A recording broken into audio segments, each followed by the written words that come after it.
I must also say here is the first milestone. What we said is the employee feeling I have made the right decision and I'm liking this place.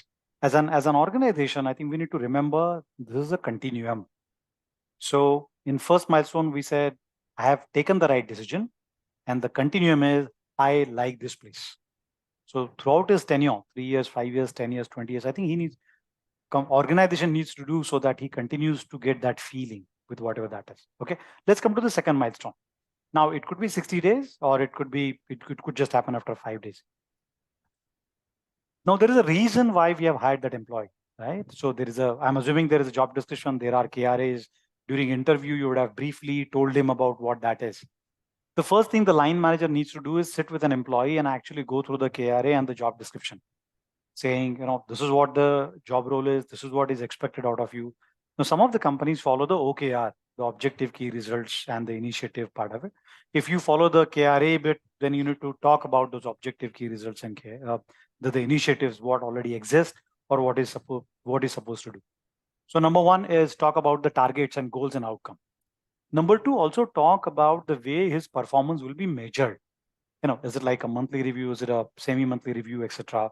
The forms you will be filled. If it's like he's supposed to fill in a timesheet, just explain him that, right? That's the measurement, the goal part of it, and the measurement part of it.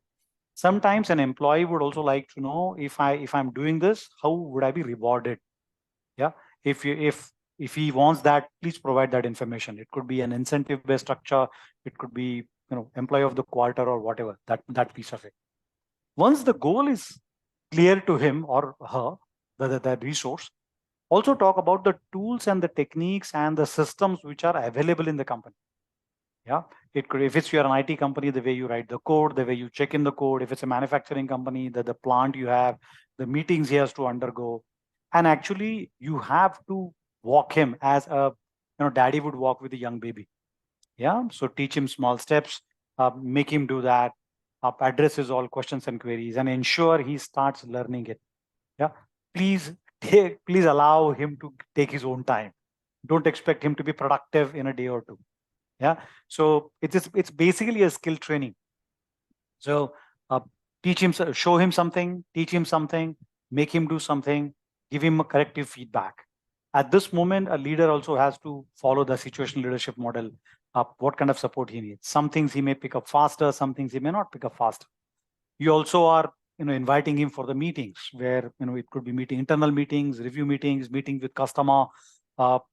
If your team is involved in creating proposals, you sit with them, explain him how the proposals are written, how the presentations to the customer are given, the different aspects of your profession. Yeah. So again, in summarizing, talk about the goals, talk about measurements, talk about rewards. That's an outcome piece of it. And then share with him all the system, all the tools and technique, all the resources which he or she can use to make it happen. Once you do that, actually show it to him, how is it done, get him do that, wherever required, give him feedback, and ensure in the phase number 2, he starts delivering slowly. Yeah.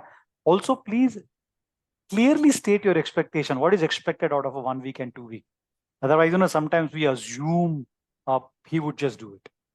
I think setting clear expectations also is critical. Also, while we are talking of this different phases, also talk about not consequence management per se, but you also tell him the whole purpose of this is we ensuring, does that employee fit in our culture? He might have said yes to something, but he may not fit in something. And you will, as a manager, please keep your observations on, saying how well, how easily, or how difficult it is for that employee to deliver whatever you're expecting him to do. Yeah, make your own notes. So that's really the crux of phase number 2.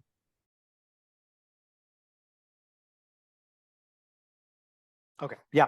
So the principle is E2B2, eat elephant bite by bite, right? So always remember there is a reason you have got it. As you talked on the phase 1, let's say phase 1 is only 2 days. The person gets a feeling of I've made a right decision. I'm shortly going to talk about the phase 3, and that's the whole reason you have hired this employee. But for the employee to be ready for phase 3, he must go through phase 1 and phase 2. So in phase 2, I'm just summarizing, tell him the goal, tell him the way he's going to be evaluated. Number 3, give him all the resource and teach him what needs to be done. If he already knows it, then you are skipping the step number 4. Yeah. And just show bit by bit. If it's an internal job transfer or it's an internal promotion, then anyway that guy knows, or the resource knows what to do. But anytime you're getting a person from outside world into your culture, just ensure they fit it. You can't force fit it. Yeah. So it is very critical. Please be patient and give some time. Then this is a critical moment.